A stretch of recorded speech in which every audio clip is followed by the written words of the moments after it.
Kasus pembunuhan berantai di Cianjur. Pengembangan kasus sekeluarga keracunan di Bekasi. Polda Metro Jaya membongkar makam di sebuah rumah di Kampung Babakan Mande, Desa Gunung Sari, Kecamatan Ciranjang, Kabupaten Cianjur. Pembongkaran makam di Cianjur ini merupakan pengembangan kasus keluarga keracunan di Bekasi. Dalam kasus itu, polisi menetapkan 3 tersangka. Kapolres Cianjur AKBP Doni Hermawan mengatakan, pada pembongkaran makam di Cianjur itu, ditemukan 3 jasad. Dari ketiga jenazah yang ditemukan itu, 1 diantaranya diperkirakan masih berusia sekitar 2 tahun. Terungkapnya makam di Cianjur itu sendiri berkat pengakuan salah satu tersangka. Adapun tersangka tersebut dihadirkan pada pembongkaran makam tersebut, untuk mengetahui lebih jelas terkait identitas 3 jenazah tersebut, tim forensik Mabes Polri dan akan melakukan pemeriksaan. Doni mengatakan, berdasarkan hasil pemeriksaan pelaku, di Cianjur ada 3 titik, 1 di Kampung Babakan Mande dan 1 lainnya di Desa Kertajaya, Kecamatan Ciranjang. Kasus ini bisa jadi termasuk pembunuhan berantai karena korban dalam peristiwa sadis ini berjumlah 3 orang. 3 orang keracunan tewas di Bekasi dan 3 lagi di Cianjur yang jasadnya dikubur di halaman rumah.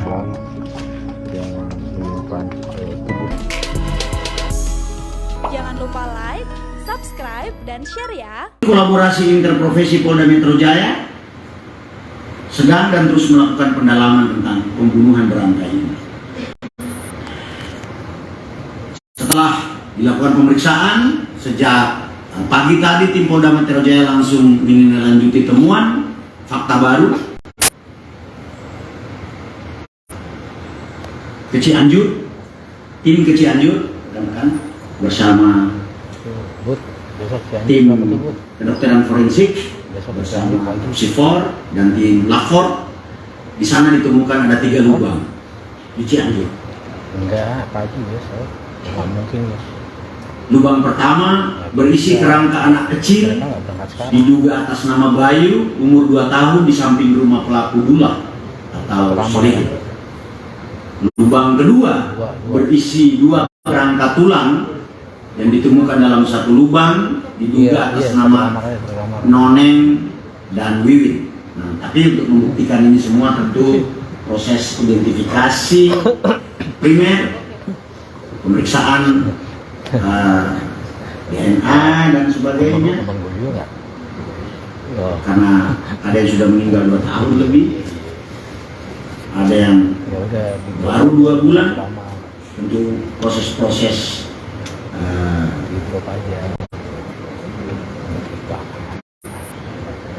memastikan identitas korban perlu dilakukan, tidak hanya tergantung pada pengakuan para tersangka. Lubang ketiga berisi kerangka tulang yang diduga bernama Farid. Jadi kalau kita lihat, berarti ada berapa ya korban? 3 tambah 4, berarti 8. Tambah 1 lagi di Garut 9. Sementara ini yang kepastiannya sedang kita proses. Itu yang saya sebut dengan, ini menarik secara saintifik, baik ilmu sosial maupun ilmu kedokteran, ilmu eksak untuk kita dalami. Setelah kemarin kita ada kasus di Kalideres menyebabkan kematian. Dari fakta awal, kemudian scientific crime investigation, ditemukan fakta baru bahwa narasi yang dikembangkan bahwa ketiga korban mati karena keracunan itu tidak benar, tapi itu adalah pembunuhan. Akan didalami apakah pembunuhan berencana, pembunuhan yang disertai dengan tindak pidana lain, atau murni pembunuhan. Jadi pembunuhan itu ada pembunuhan berencana, pembunuhan yang disertai dengan tindak pidana lain, dan pembunuhan biasa. 338, 339, dan 340.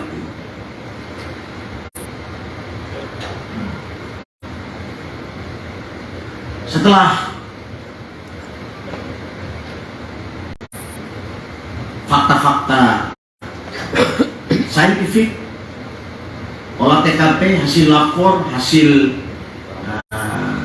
visum et repertum, maka tentunya penyidik mencari tahu siapa pelakunya. Dan berdasarkan hasil investigasi pemeriksaan kepada saksi-saksi, ditemukan bahwa pelakunya adalah saudara Wawon Erawan alias Aki, Solihin alias Gumloh, dan saudara MDD Solehudin. Ketiganya ternyata orang dekat dari para korban. Bahkan salah satu pelaku ini merupakan suami dari korban. Pertanyaan kemudian adalah, apa motif daripada para pelaku melakukan pembunuhan dengan cara memberikan racun pestisida kepada para korban?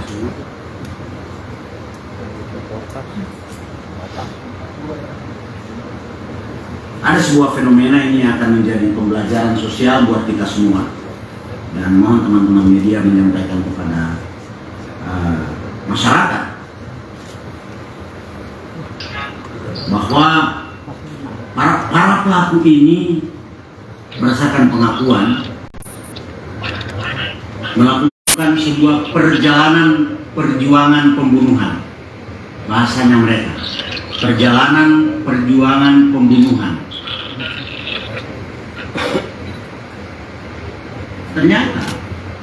Ternyata korban meninggal dunia di Bekasi ini dibunuh karena para tersangka ini diketahui melakukan tindak pidana lain. Apa tindak pidana lain itu?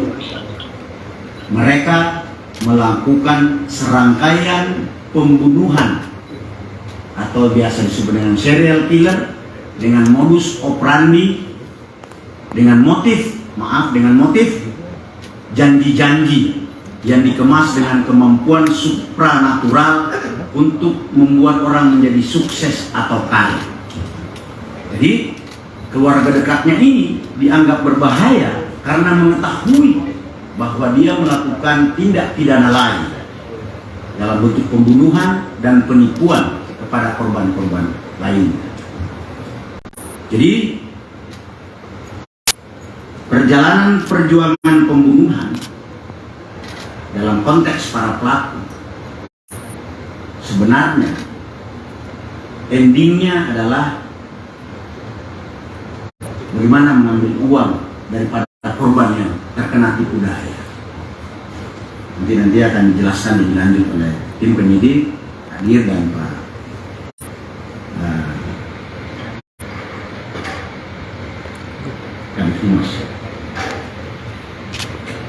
Jadi perjalanan perjuangan pembunuhan itu diawali dengan penipuan, janji dan motivasi untuk mencapai kesuksesan hidup.